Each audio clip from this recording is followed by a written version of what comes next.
Hello बच्चों, कैसे हो आप सब लोग। बच्चों, आज हम पढ़ेंगे बोली तथा भाषा में अंतर, अर्थात बोली किसे कहते हैं और भाषा किसे कहते हैं।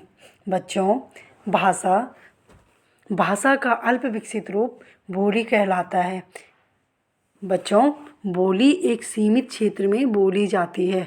जो भाषा एक सीमित क्षेत्र में बोली जाती है उसे बोली कहते हैं। ठीक है, बोली का क्या होता है, सीमित क्षेत्र होता है।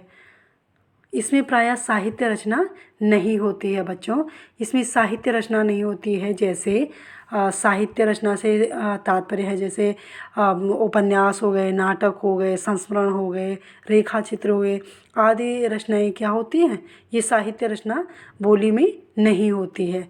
बोली में क्या होता है, लोकगीत, जैसे आप गढ़वाली गीत समझ लीजिए, लोक कथाएँ, जैसे किसी क्षेत्र में कोई घटना घटित होती है या कोई भी चीज़ें और कथा के रूप में वो बातें कही जाती हैं, वो सब क्या है, वो बोली में होती हैं। ठीक है बच्चों, और बोली क्या होती है, बोली मौखिक होती है, बोली लिखित नहीं होती है। ठीक है बच्चों, हिंदी भाषा की 18 बोलियां प्रचलित हैं। कितनी बोलियां प्रचलित हैं, 18 बोलियां। हिंदी भाषा की 18 बोलियां प्रचलित है। इसके विपरीत देखेंगे कि भाषा भाषा बोली का विकसित रूप होती है। बच्चों, मैंने अभी आपको बताया कि बोली एक सीमित क्षेत्र में बोली जाती है और भाषा एक विस्तृत क्षेत्र में बोली जाती है। तो बोली क्या है, बोली बोली ही जब धीरे धीरे विकसित होती जाती है या बड़े क्षेत्र में जब जो भाषा बोली जाती है तो वही क्या कहलाती है, भाषा कहलाती है। ठीक है, इसमें साहित्य रचना की जाती है, भाषा में साहित्य रचना की जाती है। जैसे हिंदी क्या है, हिंदी एक भाषा है और उसमें साहित्य रचना होती है। इसका प्रयोग विस्तृत क्षेत्र में किया जाता है। ठीक है बच्चों, अब आप समझ गए होंगे कि बोली एक सीमित क्षेत्र में बोली जाती है और भाषा विस्तृत यानी बहुत बड़े क्षेत्र में बोली जाती है।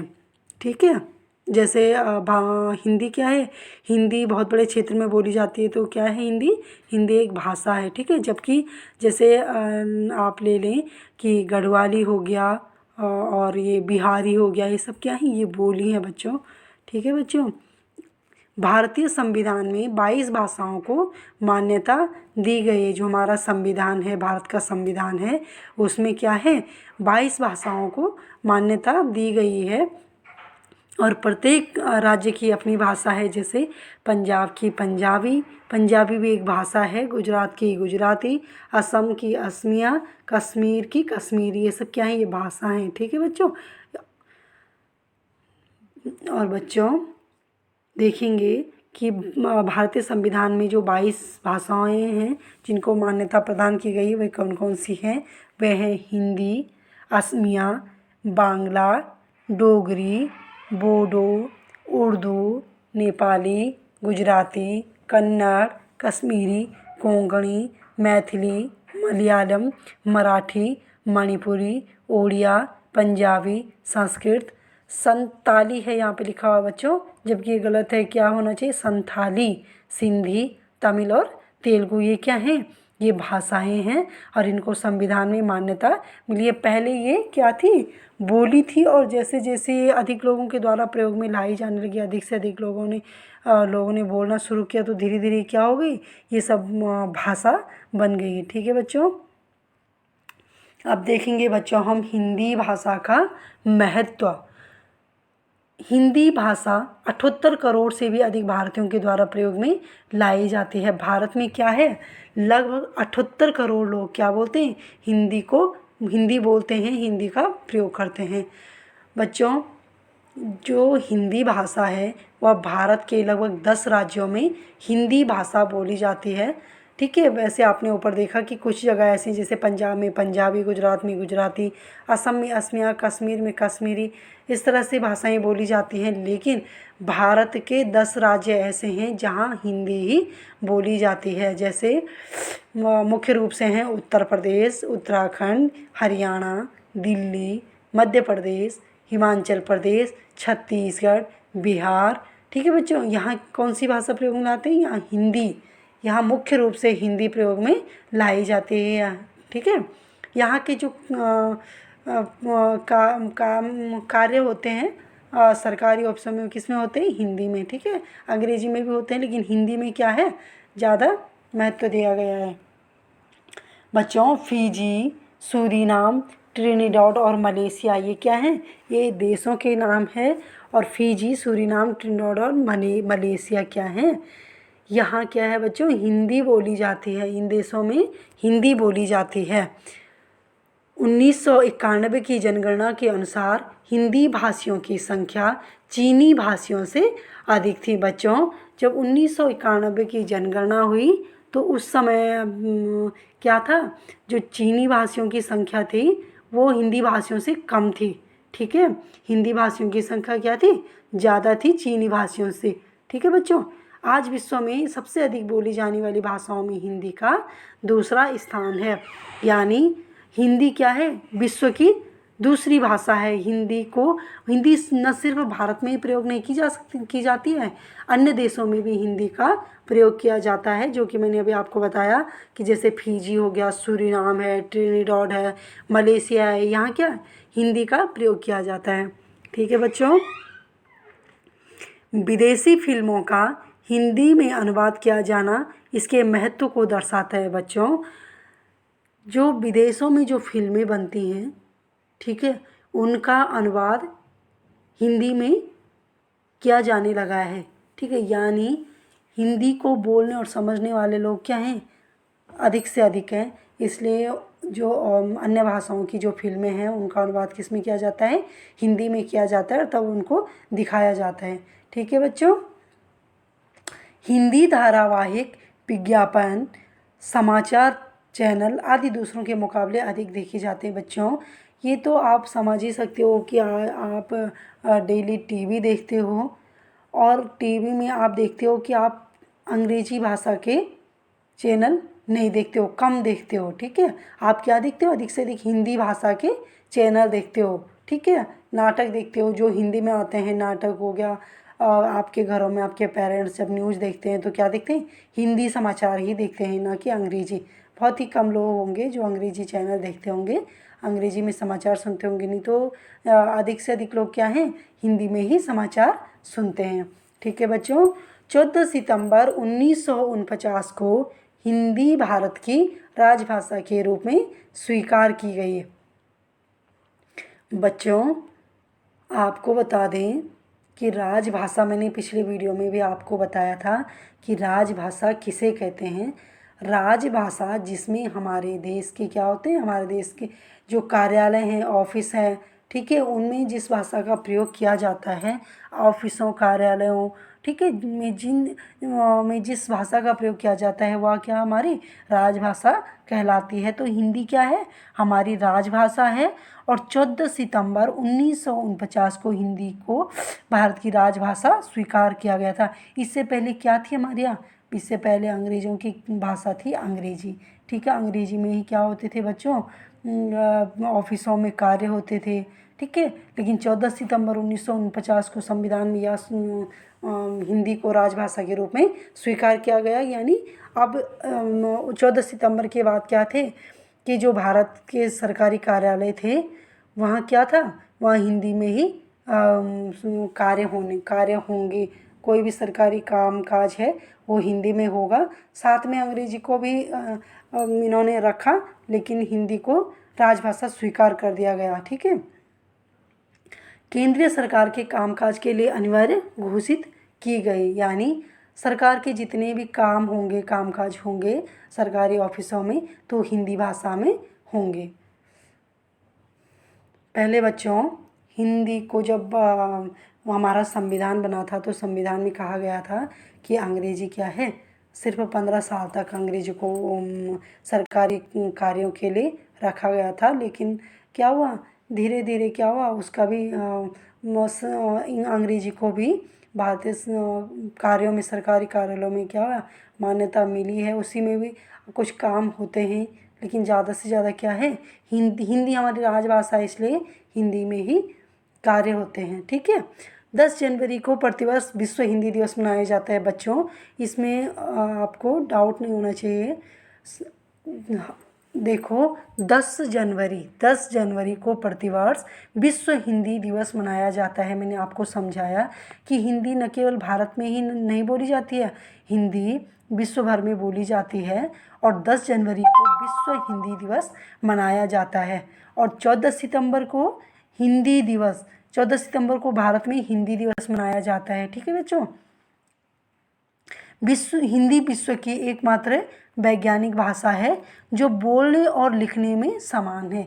बच्चों आपने अंग्रेजी भाषा में देखा होगा, आप लिखते हैं नॉलेज लिखते हैं, तो नॉलेज में क्या होता है, सबसे पहले नॉलेज में क्या आ जाता है, नॉलेज की स्पेलिंग में के आता है, जबकि के का उच्चारण नहीं होता है। हिंदी में ऐसा नहीं है, हिंदी में जो बोला जाता है वह लिखा जाता है बच्चों।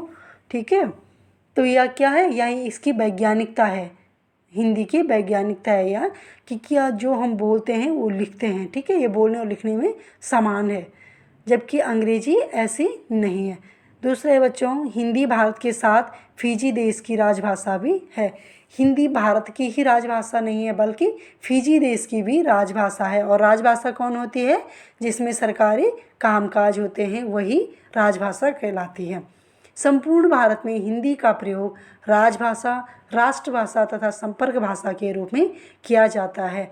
बच्चों मैंने आपको समझाया पिछले वीडियो में कि राजभाषा, राजभाषा तो मैंने आपको भी समझाया कि जिसमें सरकारी कामकाज होते हैं वह राजभाषा कहलाती है। और राष्ट्रभाषा किसे कहते हैं, जिस भाषा को अधिक से अधिक लोग प्रयोग करते हैं, जिस भाषा का अधिक से अधिक लोग प्रयोग करते हैं या बोलते हैं वह क्या है, राष्ट्रभाषा कहलाती है। जैसे क्या है, हिंदी हमारी राष्ट्रभाषा है, हिंदी हमारी राजभाषा भी है और राष्ट्रभाषा भी है। ठीक है, और संपर्क भाषा के रूप में संपर्क भाषा क्या होती है, जिस भाषा के माध्यम से हम आपस में बातचीत करते हैं वही संपर्क भाषा कहलाती है। ठीक है, और हम किस में, हमारी संपर्क भाषा क्या है, हिंदी ही है।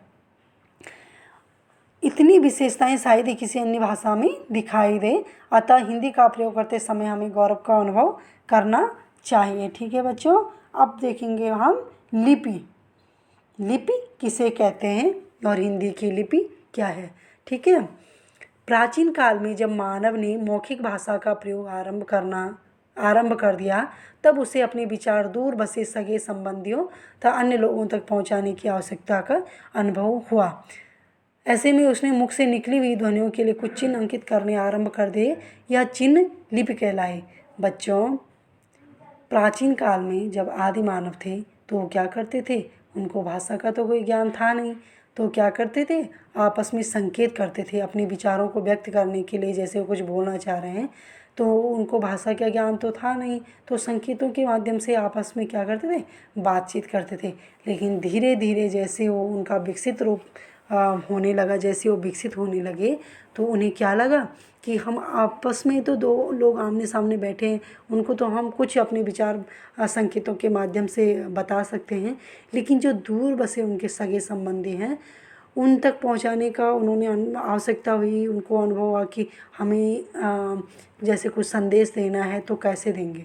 ठीक है, तो ऐसे में उन्होंने क्या किया, कुछ चिन्ह बनाए और चिन्हों के माध्यम से अपने संदेशों को अपने सगे संबंधियों तक पहुंचाया। ठीक है, और यही चिन्ह क्या कहलाए, धीरे धीरे यही चिन्ह लिपि कहलाए। ठीक है, इस प्रकार क्या है, मुख से निकली ध्वनियों को लिखने की विधि या चिन्ह को लिपि कहते हैं। ठीक है, जो हम मुंह से बोलते हैं और लिखते हैं, लिखित रूप ही लिपि कहलाता है, मौखिक रूप लिपि नहीं कहलाता है, लिखित रूप लिपि कहलाता है। भाषा का लिखित रूप क्या है, लिपि कहलाता है।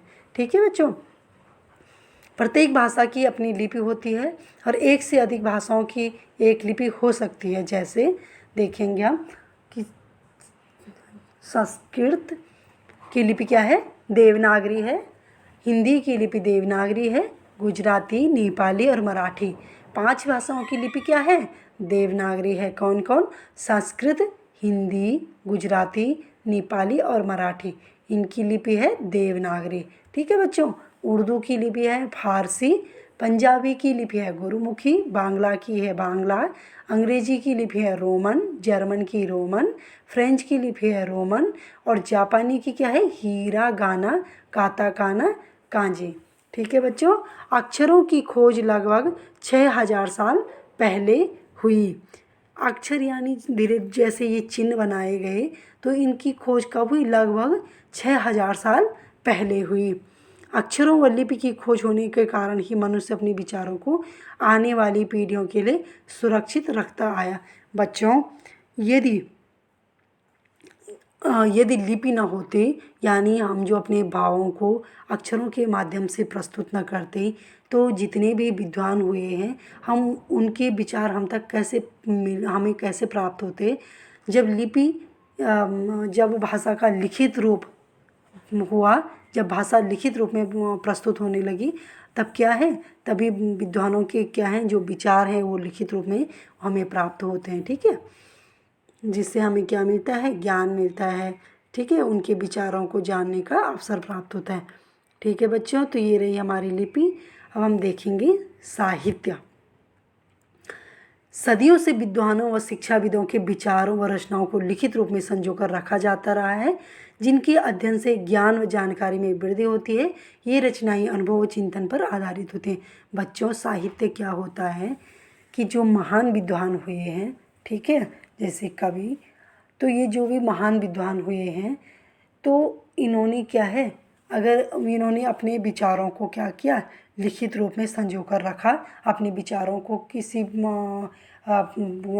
किताबों में या किसी भी चीज़ में, किताबों में या पत्र हो गए, किसी में भी लिखा है, तभी तो आज हमें उनकी बातें जानने को मिलती है। और यही लिखित रूप क्या कहलाता है, क्या कहलाता है, साहित्य कहलाता है। ठीक है, जिस साहित्य से हमें क्या होती है, हम जब साहित्य को पढ़ते हैं तो हमारे ज्ञान में वृद्धि होती है। हमें उनके विचारों, जैसे उनके विचार थे, उनको पढ़ते हैं तो उससे हमें कहीं ना कहीं क्या होता है, ज्ञान प्राप्त होता है। ठीक है, ज्ञान के संचित कोश को साहित्य कहा जाता है। साहित्य किसे कहते हैं, ज्ञान का संचित कोश। यानी अगर मौखिक रूप है तो मौखिक रूप में तो हम कैसे किसी के ज्ञान को समझ पाएंगे, लेकिन प्राचीन काल में जितने भी विद्वान हुए हैं उनका जो संचित कोश है, उनकी जो विद्वता थी, जब उन्होंने क्या किया, साहित्य रचना की, ठीक है, उसको लिखा, तो वो वही कोश क्या है, साहित्य कहलाया है। ठीक है, जो हमें क्या है, हमारे लिए बहुत ही उपयोगी सिद्ध होता है। ठीक है बच्चों, तो इस प्रकार ज्ञान के संचित कोश को साहित्य कहा जाता है। अब साहित्य के दो भेद होते हैं बच्चों। साहित्य के कितने भेद होते हैं, दो भेद। पहला है गद्य साहित्य और दूसरा है पद्य साहित्य। अब हम देखेंगे गद्य साहित्य। गद्य साहित्य क्या होता है बच्चों, जब विचार साधारण रूप में लिखे जाते हैं तब वे गद्य साहित्य की कोटि में आते हैं। जैसे मैं बताऊं आपको कि आप कहीं घूमने चले गए, ठीक है, आप कहीं घूमने चले गए, यात्रा पे चले गए, और आपने आपके यात्रा काल के दौरान जितनी भी घटनाएं आपके साथ घटित हुई हैं, यदि आप उनको लिख लेते हैं तो वो क्या है, वो साहित्य बन जाता है, वो गद्य साहित्य के अंतर्गत आएगा। ठीक है, जैसे गद्य साहित्य के अंतर्गत जैसे हो गया, आपने कोई कहानी लिख दी, कोई जीवनी लिख दी, कोई उपन्यास लिख दिया, कोई नाटक लिख दिया, कोई पत्र लिख दिया, ये सब क्या है, ये गद्य साहित्य के अंतर्गत आते हैं। ठीक है, यहाँ कुछ उदाहरण दिए गए हैं, जैसे मुंशी प्रेमचंद की कहानियाँ हैं, उपन्यास हैं, बहुत प्रसिद्ध हैं, है ना। ठीक है बच्चों, और पद्य साहित्य क्या होता है बच्चों, जब हम अपने विचारों को कविता के रूप में प्रस्तुत करते हैं, ठीक है, तो वो पद्य साहित्य कहलाता है। जब हम कविता के माध्यम से या गीत के माध्यम से अपने भावों या विचारों को प्रकट करते हैं तो वो क्या कहलाता है, वो पद्य साहित्य कहलाता है। ठीक है, अपने भावों को कविता के रूप में लिखते हैं या गीत बना के लिखते हैं तो क्या है, वो पद्य साहित्य है। जैसे यहाँ लिख रखा है कि निर्मल तेरा नीर अमृत के सम उत्तम है, शीतल मंद सुगंध पवन हर लेता श्रम है, ऋतु 6 ऋतुओं का विविध दृश्ययुत अद्भुत क्रम है, हरियाली का फर्श नहीं मखमल से कम है। तो ये क्या है, एक कविता लिखी गई है। तो अब देखेंगे कि पद्य साहित्य के देखो उदाहरण दे रखे हैं, जैसे गीत हो गया, कविता हो गया, गज़ल हो गया, पद दोहा छंद आप पढ़ते हैं ना, दोहा गुरु गोविंद दो खड़े काके लागों पाई बलिहारी गुरु आपने गोविंद दियो बताए। तो ये क्या है, ये पद्य साहित्य के अंतर्गत आते हैं। ठीक है बच्चों, यहाँ कुछ रचनाएं भी दे रखी हैं उन्होंने, जैसे साकेत मैथिली शरण गुप्त की रचना है साकेत, वो क्या है, पद्य साहित्य के अंतर्गत आता है। अयोध्या सिंह उपाध्याय हरिऔध की रचना है प्रिय प्रवास, ये क्या है, पद्य साहित्य की उत्कृष्ट रचनाएं हैं। ठीक है, ये उन्होंने अपनी किसमें दोहे के माध्यम से, चौपाई के माध्यम से उन्होंने यहाँ प्रस्तुत कर रखा है। ठीक है, ये सारे बच्चों कवि रहीम के दोहे हैं, मीरा के पद हैं, सूरदास के पद हैं, जयशंकर प्रसाद की कामायनी है, रामधारी सिंह दिनकर का कुरुक्षेत्र है, अमीर खुसरो की पहेलियाँ हैं। ये सब क्या हैं, ये पद्य साहित्य में इन्होंने ये रचनाएं की हैं। ठीक है बच्चों, अब हम देखेंगे बच्चों व्याकरण। व्याकरण क्या है बच्चों, व्याकरण वह शास्त्र है जो भाषा को शुद्ध रूप से बोलना पढ़ना व लिखना सिखाता है, वही व्याकरण है। ठीक है, जिससे हमें शुद्ध और अशुद्ध का ज्ञान होता है, वही क्या है, वही व्याकरण है। जैसे आप यहाँ देख रहे हैं कि एक बच्चा बोल रहा है तेरे को मेरे से क्या चाहिए, तो दूसरा बच्चा बोल रहा है कि मेरे को तेरे से किताब चाहिए। तो इन दोनों को व्याकरण का ज्ञान यहाँ पे दिखा रखा है कि इन दोनों को व्याकरण का ज्ञान नहीं है, इसलिए ये इस भाषा ऐसे शब्दों का प्रयोग कर रहे हैं जबकि क्या होना चाहिए, तुम्हें मुझसे क्या चाहिए, तो दूसरा बच्चा जवाब देगा कि मुझे तुमसे किताब चाहिए। ये व्याकरण का शुद्ध रूप है। ठीक है बच्चों, तो इस प्रकार क्या है, व्याकरण वह शास्त्र है जो भाषा को शुद्ध रूप से बोलना पढ़ना और लिखना सिखाता है। जैसे आपस में आप बातचीत करते हैं तो कैसे बोलना चाहिए, क्या बोलना चाहिए, इस प्रकार का ज्ञान हमें कौन दिलाता है, हमें ये व्याकरण से प्राप्त होता है। व्याकरण क्या करता है, भाषा के नियम बताता है। ठीक है बच्चों, तो व्याकरण के ज्ञान के बिना किसी भी भाषा के शुद्ध रूप का प्रयोग को नहीं सीखा जा सकता है। बच्चों, यदि अब हमें व्याकरण का ज्ञान नहीं है तो हम क्या करते हैं, भाषा को शुद्ध रूप में प्रयोग करना नहीं जानते हैं। ठीक है, इसलिए व्याकरण हमें क्या करना सिखाता है, भाषा के शुद्ध रूप का ज्ञान कराता है। ठीक है, देखो बच्चों व्याकरण के 4 अंग होते हैं। कितने अंग होते हैं, व्याकरण के 4 अंग होते हैं। नंबर 1 है वर्ण विचार, शब्द विचार, पद विचार और वाक्य विचार। ये क्या है, ये चारों क्या हैं, व्याकरण के अंग हैं। ठीक है बच्चों, तो ये जाइए हमने यहाँ तक इसका पहला चैप्टर समाप्त हुआ बच्चों। अब देखेंगे भाषा मन के भावों व विचारों के आदान प्रदान का साधन है। ये कुछ नोट्स यहाँ पे दे रखे हैं। ऐसी क्या है, मातृभाषा वह भाषा है जिसे बालक परिवार से सीखता है। देश के कार्यालयों व राजकाज की भाषा को राजभाषा कहा जाता है। विद्वानों द्वारा भाषा का स्वीकृत रूप मानक भाषा कहलाता है। बोली भाषा का क्षेत्रीय रूप है। साहित्य ज्ञान का संचित कोश है और साहित्य के 2 रूप होते हैं, गद्य साहित्य और पद्य साहित्य। ठीक है बच्चों, व्याकरण भाषा के शुद्ध रूप का ज्ञान कराने वाला शास्त्र है। ठीक है बच्चों, देखिए बच्चों आप जिसने पहली वीडियो नहीं देखी है उसको देख लीजिए, इससे आपको पूरा चैप्टर समझ में आ जाएगा। आप देखो बच्चों इसकी एक्सरसाइज करते हैं। यहाँ देखिए कि मौखिक भाषा के 2 उदाहरण दीजिए। तो मौखिक भाषा के 2 उदाहरण क्या हैं बच्चों, मौखिक भाषा के 2 उदाहरण क्या हैं, जैसे टेलीफोन हो गया, रेडियो हो गया, जो हम सुनते हैं, टेलीविज़न हो गया, ये क्या है, मौखिक भाषा के उदाहरण है। ठीक है, दूसरा है पंजाबी और संस्कृत भाषा की लिपियों के नाम बताइए। तो पंजाबी की लिपि कौन सी है, मैंने आपको अभी बताया, कौन सी है, गुरुमुखी। और संस्कृत भाषा की लिपि कौन है, देवनागरी। संस्कृत, हिंदी, मराठी, गुजराती, इन सब की लिपि कौन सी है, देवनागरी है। हिंदी भारत की राजभाषा कब बनी, तो कब बनी बच्चों, 14 सितंबर 1949 को हिंदी भारत की राजभाषा बनी। ठीक है बच्चों, अब देखेंगे प्रश्न नंबर 1 है, भाषा का मौखिक रूप स्थायी है। तो गलत है बच्चों, भाषा का लिखित रूप स्थायी होता है। मौखिक रूप कहाँ स्थायी होता है, जो हम बोलते हैं वो स्थायी नहीं है, वो स्थायी कहाँ है, जो हम लिखते हैं वो स्थायी है। ठीक है, गुजराती, मराठी और नेपाली भाषा की लिपि देवनागरी है। बिल्कुल सही है बच्चों कि इन तीनों भाषाओं की लिपि क्या है, देवनागरी है। आगे हम देखेंगे संविधान में 21 भाषाओं को मान्यता प्रदान की गई। गलत है बच्चों, कितनी भाषाओं को मान्यता दी गई है, 22 भाषाओं को। व्याकरण के 2 अंग होते हैं, नहीं बच्चों ये गलत है, व्याकरण के 4 अंग होते हैं। बोली भाषा का विस्तृत रूप है, बोली भाषा का विस्तृत रूप है, नहीं बच्चों भाषा बोली का विस्तृत रूप है, इसलिए यहाँ पर ये गलत हो जाएगा। बोली तो एक सीमित क्षेत्र में बोली जाती है, जबकि भाषा विस्तृत क्षेत्र में बोली जाती है, विस्तृत भाग में बोली जाती है, इसलिए क्या है ये गलत है, बोली भाषा का विस्तृत रूप नहीं है। ठीक है बच्चों, प्रश्न नंबर 2 देखेंगे कि निम्नलिखित रिक्त स्थानों को उचित शब्दों द्वारा भरिए। हिंदी का विश्व में कौन सा स्थान है, दूसरा। भाषा के शुद्ध रूप का ज्ञान कराने वाला शास्त्र व्याकरण कहलाता है।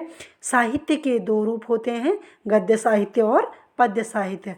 गद्य साहित्य के 2 उदाहरण कौन कौन से हैं, नाटक और उपन्यास हैं। ठीक है बच्चों, देखेंगे बच्चों प्रश्न नंबर 3, भाषाओं की लिपियों के नाम लिखिए। निम्नलिखित भाषाओं की लिपियों के नाम लिखिए। जर्मन की लिपि है रोमन, नेपाली की है देवनागरी, संस्कृत की है देवनागरी, बांग्ला की बांग्ला, पंजाबी की गुरुमुखी और फ्रेंच की रोमन। प्रश्न नंबर 4 है बच्चों, लिखित तथा मौखिक भाषा के 4 उदाहरण दीजिए। तो लिखित भाषा के 4 उदाहरण कौन कौन से हैं, समाचार पत्र, कहानी, जीवनी और संस्मरण। मौखिक भाषा के उदाहरण क्या क्या हैं, टेलीफोन, नाटक, भाषण, रेडियो। ठीक है बच्चों, तो आज के लिए इतना ही, मिलते हैं फिर अगले दूसरे वीडियो में। ठीक है बच्चों अपनी पढ़ाई के लिए इस चैनल को LKS अकेडमी को सब्सक्राइब करते रहिए, जिससे क्या करें अगली वीडियो जब मैं डालूँ तो सबसे पहले आप तक पहुँचे। ठीक है बच्चों।